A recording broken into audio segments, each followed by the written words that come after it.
नमस्कार, फिर पैसा बोलता है में आपका स्वागत है। मैं आनंद श्रीनिवासन। आज मार्केट फिर से उठी और 90 पॉइंट्स ऊपर है। बैंक निफ्टी की बदौलत ऊपर जा रही है। एचडीएफसी बैंक निफ्टी को ऊपर लेके जा रही है।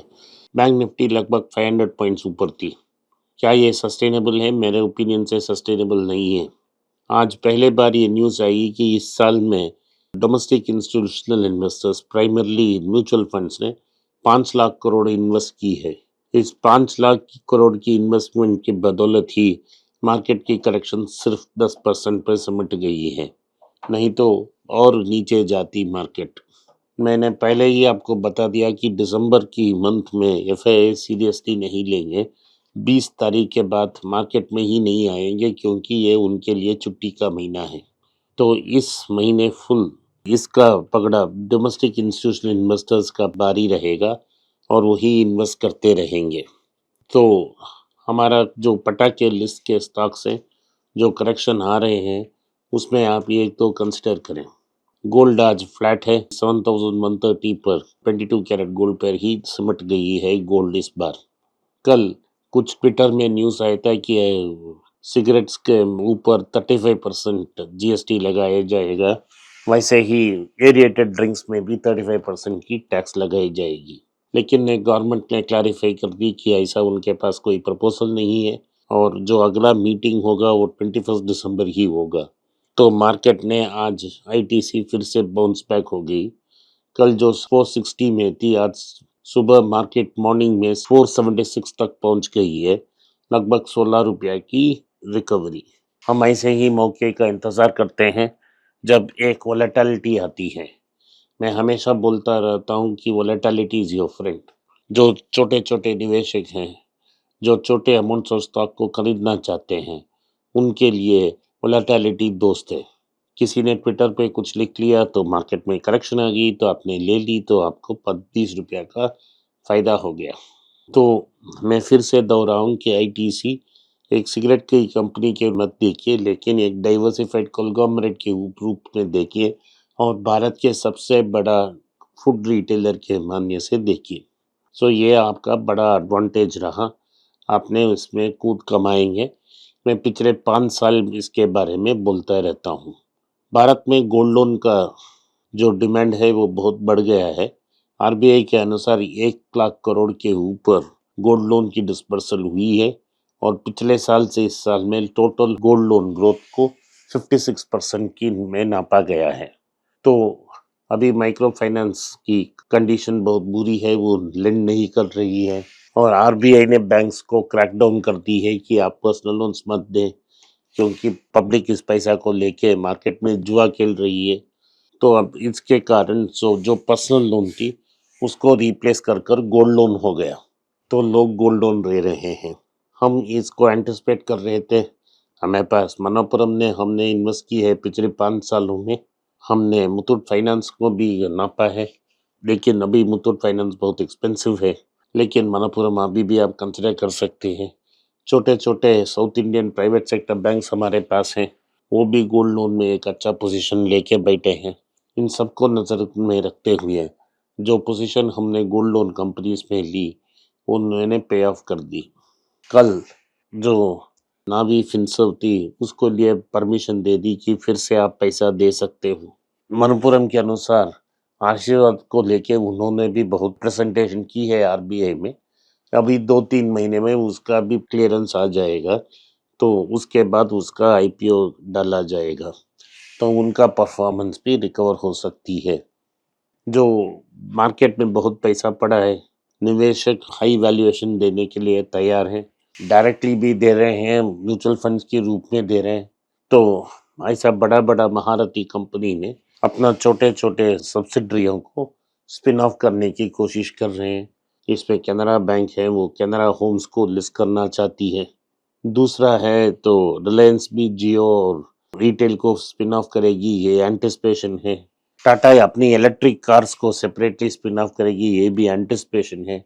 लेकिन हीरो ने अपना फाइनेंस कंपनी के लिए एक ड्राफ्ट रेड हेरिंग प्रॉस्पेक्टस डाल के रखा है 12,000 करोड़ रेज करने के लिए।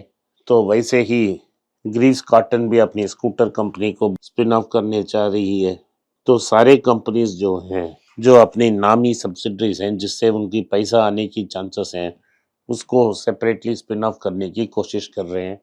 लाइक ब्रिगेड एंटरप्राइजेस एक बड़ा बिल्डर है, उसके पास अनेक होटल हैं, उनकी होटल को एक आम में बनकर उसको भी वो लिस्ट करना चाहते हैं। तो इन सबको नज़र में रखते हुए कैपिटल डिमांड तो बहुत ज़्यादा होने वाली है हमारे मार्केट में अगले 1 साल में। दूसरा न्यूज़ ये है कि पिडिलाइट ने एक नया ब्रांड खड़ा किया था, रॉफ, जो टाइल्स में एडहेसिव्स लगा के नीचे फिक्स करती है। ये तो बढ़ता ये 15 या 20% हर साल बढ़ रहा है। आज 50,000 की मार्केट में है और 3 साल में इसको 65,000 तक पहुंच जाएगा। इसमें तो एडहेसिव्स वेरी स्मॉल पोर्शन का मार्केट है। 75% ऑफ इंस्टॉलेशन तो सीमेंट को यूज कर करती जा रही है। सिर्फ 25% ऑफ मार्केट को वो इसमें रखना चाहते हैं एडहेसिव्स में। सो पिडलाइट ने सोचा कि वो भी मार्केट में एंट्री मारेगी, अपनी टाइल लेयर्स को इन्फ्लुएंस करेगी और अपना सेल्स बढ़ाएगी। हीरा प्लस नाम का एक पेंट ब्रांड भी उन्होंने लॉन्च की। अभी यूट्यूब में एडवर्टाइजमेंट आ रही है। इस यूट्यूब के एडवर्टाइजमेंट के माध्यम से वो ब्रांड एस्टेब्लिश करने वाली है। अभी तक ओपस जैसा बड़ा इन्वेस्टमेंट नहीं आएगा, लेकिन लगता है आ जाएगा। तो क्या है कि पेंट मार्केट हाईली कॉम्पिटिटिव हो चुकी है। एशियन पेंट्स को दो बड़ा महारथी पिडिलाइट और बिरला चैलेंज दे रहे हैं। क्या ये सब इससे एशियन पेंट्स का मार्जिन इरोशन भी हो जाएगा और अच्छा परफॉर्मेंस नहीं निकल पाएगा कुछ साल के लिए। पिडिलाइट तो हीरा का सुई है, आप इसको कंसिडर मत करो। तो अगला न्यूज़ हमारा पास है कि क्या महिंद्रा और इंडिगो के बीच जो केस चल रहे हैं इसका जीत कौन आएगा। इंडिगो अपने सारे फ्लाइट्स में 6E का नाम यूज करती है। तो महिंद्रा ने नया व्हीकल लॉन्च करने की अनाउंसमेंट की है। महिंद्रा ने अपने BEV का नाम 6E रखा। तो ये तो इंडिगो ने कोर्ट में पहुंच गया और कोर्ट में बोल दिया कि 6E हमारा कॉपीराइट है। तो महिंद्रा का डिफेंस ये है कि इंडिगो का जो ब्रांड है वो 6 है, लेकिन ये तो 6 को प्रमोट कर रहे हैं। दोनों अलग अलग हैं। इसी समय इंडिगो के लिए एक बुरा खबर, कैम्पबेल विल्सन ने कहा है कि छोटे शहर के लिए उनका डिमांड अच्छा नहीं है, लेकिन जो मेट्रोस को लिंक करते हैं उसमें एयर इंडिया, विस्तारा और एयर इंडिया एक्सप्रेस को मिला के 55% का मार्केट शेयर है। 2028 में ऑल इंडिया तक का मार्केट शेयर हम ला लेंगे। तो वो तो डेवलप हो रहा है। और हम सबको पता है जब कोविड हो रहा था तो टाटास के पास जैगुआर लैंड रोवर खड़ा करने के लिए इनफ माइक्रो प्रोसेसर्स नहीं थी। तो अब रतन टाटा साहब ने सोचा कि वो खुद का मैन्युफैक्चरिंग शुरू कर देंगे। सेमीकंडक्टर मैन्युफैक्चरिंग प्रोसेस में ब्रॉडली 10 प्रोसेस है। इसमें 6 से 7 प्रोसेस में टाटा ने एंट्री ऑलरेडी कर दी। तो उनका कहना है कि वो खुद एक चिप को मैन्युफैक्चर कर सकते हैं। उनके पास 2-3 बड़े सॉफ्टवेयर कंपनीज हैं, वो चिप डिज़ाइन कर सकते हैं। तो 10 साल में उनका कैपेसिटी बहुत बड़ा हो जाएगा। अभी वो उन्होंने एक्विजिशन की ग्रो की, जो एप्पल का प्रोडक्ट्स है उसको मैन्युफैक्चर करने के लिए भारत में उन्होंने एग्रीमेंट एप्पल से साइन की और 2 बड़े सप्लायर्स पेगाट्रॉन और विंस्टन से 2 प्लांट को खरीद कर बैठे हैं।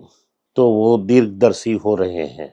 भारत में ऑर्गेनिक फूड्स की बुक की पकड़ भारी होती जा रही है। सेल्स इंक्रीज हो रही है।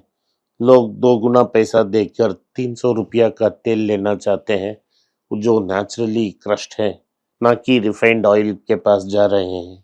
तो मार्केट में ऑर्गेनिक फूड्स बहुत स्ट्रांग हो गई है। ITC और टाटा कंज्यूमर ने ऐसे अनेक कंपनी को खरीदा है जो पिछले 5 से या 10 साल में ऑर्गेनिक्स में एक ब्रांड बनाया। फैब इंडिया की एक ऑर्गेनिक ब्रांड है ऑर्गेनिक इंडिया, इसको टाटा ने खरीद ली और सभी जगह बेच रहे हैं। ओवरऑल ये 2 कंपनियां मार्केट को कैप्चर करेंगे और बेटर करेंगे। आज के लिए इतना ही। आपने इस पॉडकास्ट को सुना, इसके लिए मैं आपका आभारी हूँ। हो सके तो इस वीडियो को लाइक कीजिए, चैनल को सब्सक्राइब कीजिए और बेल नोटिफिकेशन दबाएं। इस वीडियो को अपने दोस्त और रिश्तेदार के पास भेजें और उनको देखने की आग्रह करें।